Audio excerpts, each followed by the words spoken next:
அனைவருக்கும் வணக்கம். Option tricky trade channel மூலியம் உங்களை சந்திப்பதில் மிக்க மகிழ்ச்சி அடைகிறேன். நான் உங்கள் சந்தோஷ். நான் செபியில் பதிவு பெற்ற பங்கு ஆலோசகர் கிடையாது. இது பயிற்சிக்கான காணொளி. எந்த பரிந்துரையும் நாம் வழங்குவது இல்லை. இதில் நான் ஏதேனும் தவறான தகவல் கொடுத்திருந்தால் அது ஃபீட்பேக்கை கமெண்ட் பாக்ஸில் பதிவு பண்ணுங்கள். உங்களுக்கு எது சரின்னு என்று படுகிறதோ அதனை நீங்கள் பின்பற்றுங்கள். இந்த காணொளியில் நம்ம பார்க்க போவது option trading view for beginners பாகம் 2 அப்படிங்கிறத நம்ம பார்க்குறோம். சென்ற வாரம் பாகம் 1 நம்ம பதிவு பண்ணியிருந்தோம். இதில் ஆப்ஷன் வர்த்தகத்தில் வெற்றி பெறுவது எப்படி அப்படிங்கிறதோட அடிப்படையில் நம்ம அடுத்து பார்க்க போவது ஆப்ஷன் சங்கிலி அப்படிங்கிற மாதிரி ஆப்ஷன் செயின் அப்படிங்கிறத பற்றி பார்க்க போகிறோம். முடிந்த அளவு ஆப்ஷன் வர்த்தகத்தை தெரிந்து கொள்பவர்கள் வரைபடத்தை நீங்கள் அறியும் முன் நீங்கள் தெரிந்து கொள்ள வேண்டிய பல விஷயங்கள் உண்டு. அதனை முதலில் தெரிந்து கொள்ளுங்கள். அதற்கு பின் வரைபடம் உங்களுக்கு தேவைப்பட்டால் பின்தொடர முற்படுங்கள். அப்போ ஆப்ஷன் அப்படிங்கிறது எதனால் எப்படி ஏற்பட்டது என்று தெரிந்து கொண்டால் மட்டுமே அதனை நீங்கள் பயன்படுத்தும் போது அதில் வெற்றி தோல்வி கண்டிப்பாக வெற்றி எப்போவுமே தோல்வி இருக்கும். அதில் தோல்வியை தவிர்த்து வெற்றி பாதைக்கு செல்வதற்கு மிக மிக முக்கிய வாய்ப்பாக இருக்கும். அதில் ஆப்ஷன் பையராக இருந்தீங்கன்னா ரொம்ப இதனை பற்றி தெரிதல் ரொம்ப மிக முக்கியமானதாக கருதப்படும். வாங்க காணொளிக்குள்ளே போகலாம். நம்மளுக்கு என்எஸ்சி வெப்சைட்லேயே பல தகவல்கள் கொட்டி கிடக்குது. அதை பார்ப்பதற்கு நம்மளுக்கு நேரம் இல்லை. காரணம் என்னென்னா ஏதேனும் விஷயம் யாராச்சும் கொடுப்பாங்களா அப்படிங்கிற மாதிரியே நம்ம பார்க்குறோம். அப்படி கிடையாது. ஆப்ஷன் வர்த்தகத்தை தெரிந்து கொள்பவர்கள் நிறைய விஷயங்கள் என்எஸ்சி வெப்சைட்டில் இருக்குது. அதனை முதலில் புரிந்து கொள்ளுங்கள். அப்போ நிஃப்டி அப்படிங்கிறத நம்ம எடுத்துகிட்டு போகிறோம். இதில் ஆப்ஷன் செயின் அப்படின்னு ஒரு விஷயம் இருக்குது. இந்த ஆப்ஷன் செயினை பற்றி நீங்கள் புரிந்து கொள்ள வேண்டும். இந்த ஆப்ஷன் செயினுக்குள்ளே இந்த ஆப்ஷன் செயின் ஏன் அமைந்தது அப்படிங்கிற அளவுக்கு நீங்கள் உங்களை ஆய்வுகள் செய்ய வேண்டும். நிறைய பேர் ஆய்வுகள் செய்யறதில்லை. ஆய்வுகள் மிக மிக முக்கியம். நீங்களே இது எப்படி எதனால் எதற்காக அமைந்தது அப்படிங்கிறத நீங்கள் ரிசர்ச் சுய ஆய்வு நீங்கள் செய்ய வேண்டும். நீங்கள் ஆப்ஷன் செயினை பார்க்க போனாலே இந்த கலரிங் தான் பார்ப்பாங்க. நிறைய பேர் இந்த வண்ணம் என்ன கலரில் இருக்குது அப்படிங்கிறது தான் பார்ப்பாங்க. இந்த வண்ணம் இப்படி இருக்கிறது ஐடிஎம் கால், இது ஓடிஎம் கால், இது அட்தமணி, இது ஐடிஎம் புட், இது ஓடிஎம் புட்.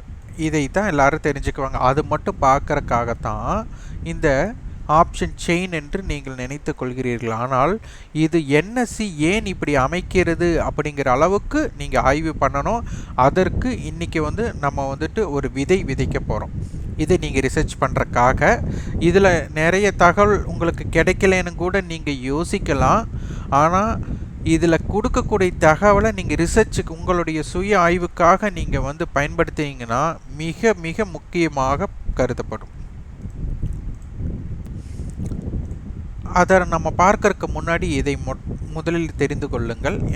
நான் ஒரு கணிதம் படிக்கும்போது நான் 6ஆம் வகுப்புலேருந்து 10ஆம் வகுப்புக்குள்ளே நான் அறிந்து 8ஆம் வகுப்புன்னு நினைக்கிறேன். நான் படிக்கும்போது என்னுடைய காலகட்டத்தில் இதில் கூட்டுத்தொடர் அப்படின்னு ஒன்று படிச்சிருப்போம். இது ரொம்ப முக்கியமானது. அப்போ அதை பற்றி நம்மளுக்கு தெரியாது. இந்த கூட்டுத்தொடர் அப்படின்னு எடுத்துட்டா இப்போ 1 3 5 7 9 11 13 15 17 19ன்னு இது அப்படியே தொடருதுன்னு வச்சுக்கோங்க. பார்த்ததுமே நம்மளுக்கு தெரிந்திடும் இது 2 அப்படிங்கிற வித்தியாசத்தின் அடிப்படையில் இது அமைந்துள்ளது அப்படின்ட்டு. இதுவே பார்த்திங்கன்னா 3 6 9 12 15 18 21 24 27 இப்படி அமையுது அப்படின்னா உங்களுக்கு பார்த்ததுமே தெரிந்துடும் 3 வித்தியாசத்தில் அமைந்துள்ளதுன்ட்டு. இப்போ இது 5 10 15 20 இப்படி போகுது அப்படின்னா இது பார்த்ததுமே உங்களுக்கு தெரிந்துடும் 5 வித்தியாசத்தில் இருக்குன்ட்டு. அப்போது இதில் இருக்கும்போது சில விஷயங்களை நீங்கள் புரிந்து கொள்ளணும். இப்போ வந்து பாருங்கள், நம்மளுக்கு ஒரு 3, 9, 12, 15, 18 இதுக்கப்புறம் ஒரு நம்பரை நான் வந்துட்டு எழுதாமல் விட்டுட்டு அதுக்கப்புறம் 24, 27 அப்படின்னு நம்ம எழுதுகிறோம். உங்களுக்கு தெரிஞ்சிடும், பார்த்ததுமே தெரியறதுனால இது 3 வித்தியாசத்தில் இருக்கிறதுனால இது 21 அப்படின்னு தெரிஞ்சிடும். இது அப்போ 3 அடிப்படையாக கொண்ட கூட்டுத்தொடர்ன்ட்டு 21 தெரிஞ்சிடும். இது நம்ம போட்டுருவோம். ஆனால் அப்படி கிடையாது. இதை நம்ம கணித அடிப்படையில் தெரிந்து கொள்வதற்கு என்ன பண்ணுவாங்கன்னா 18 விடுபட்ட நம்பரை விட்டுட்டு அதுக்கு அடுத்த நம்பர் என்ன இருக்கோ 24 அப்படின்னு போட்டு 2ஆல் வகுப்பாங்க.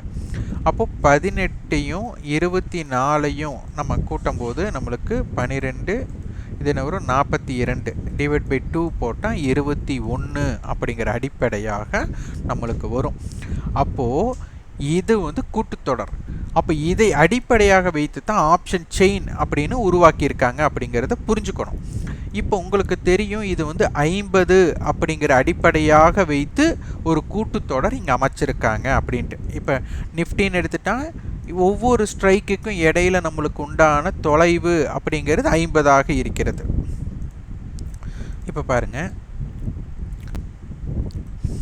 அப்போது 21,000, 21,050, 21,100, 21,150, 21,200. அப்போ பார்த்தாலே உங்களுக்கு தெரியுது 50 அடிப்படையில் உள்ள கூட்டுத்தொடர் அப்படின்னு தெரியுது.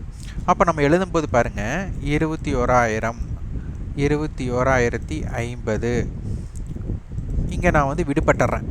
அடுத்தது 21,150, 21,200 இப்படி போகுது. அப்போ இந்த விடுபட்ட எண்ணை நம்ம எப்படி தெரிந்து கொள்வது? அப்போ 21,050 ப்ளஸ் 21,150 டிவைடட் பை 2 அப்படின்னு போடணும். அப்போ 21,050, 21,150. அப்போ இதை கூட்டுறீங்க, 42,200 வகுத்தல் 2 அப்படின்னு போட்டால் நம்மளுக்கு 21,100 வரும். அப்போது இதனுடைய விடுபட்ட என்ன பாருங்கள், 21,100 அப்படின்னு நம்ம தெரிந்து கொள்ளலாம்.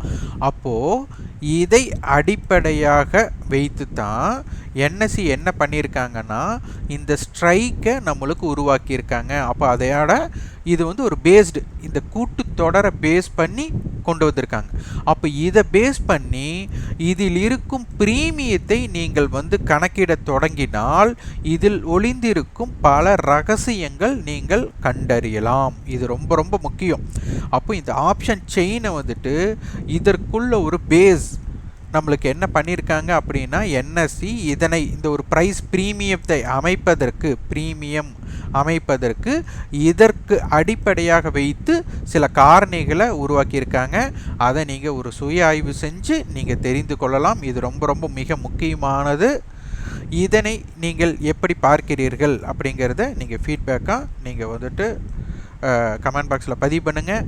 வரைபடத்தில் இதெல்லாம் உங்களுக்கு தெரியாது. வரைபடம் அப்படின்னு நீங்கள் வந்துட்டு அடிக்ட் ஆனீங்கன்னா, அதற்கு அடிமையானீங்கன்னா இந்த ஆப்ஷன் செயினை எப்படி வடிவமைத்தார்கள் அப்படிங்கிற விஷயத்தை நீங்கள் தெரிந்து கொள்ள முடியவே முடியாது. அதனால் இதனை அறிந்து கொள்ள இது முற்படுங்கள். என்எஸ்சி வந்து ஒரு பேஸ்டு நீங்கள் நினைக்கலாம், பெரிய ஒரு கணித வித்தையில் தான் இதை பண்ணியிருக்காங்க அப்படின்ட்டு. இல்லை, இது நம்மளுக்கு தெரிந்த அடிப்படை கணிதத்தில் தான் இது பண்ணியிருக்கிறாங்க.